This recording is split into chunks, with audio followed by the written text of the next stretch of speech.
Well, the name Alfred Carmichael may not be familiar to many British Columbians, but he helped develop this province in many ways. From railroads to real estate, he worked at many crafts, achieving success again and again. Bruce Kirkpatrick now with This Week in History.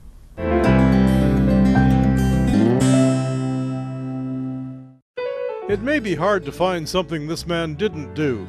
Alfred Carmichael was born in Belfast, Ireland in 1874. He came to Canada in 1890 and worked for the Albion Iron Works in Victoria at 10 cents an hour. I was 16 years old, landed in Victoria. I had a cousin who was already here.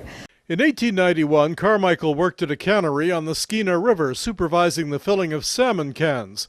One of his big accomplishments came in 1892 when he helped Robert Woods build the first paper mill in British Columbia on the Somas River in Alberni, making the first sheet of jute paper in British Columbia in July of 1894.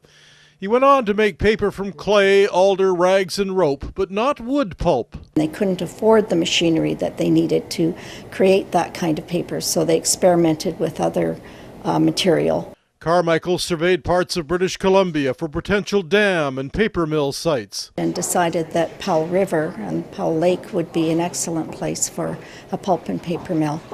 While living in Port Alberni, Alfred Carmichael took time to visit native villages on the west coast and write about them using the material for his book Indian Legends of Vancouver Island, published in 1922.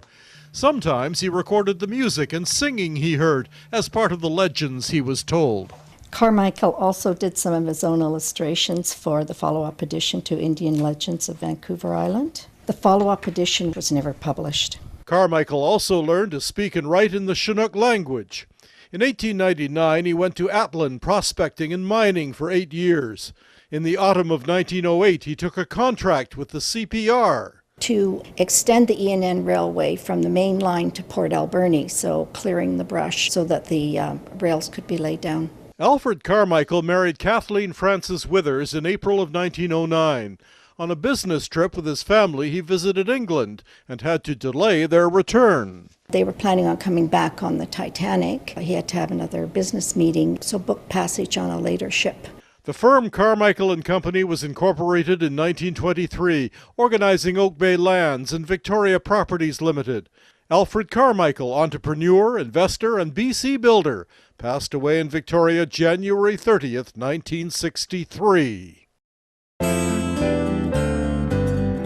This Week in History, brought to you by the Royal BC Museum, bringing British Columbia's stories together.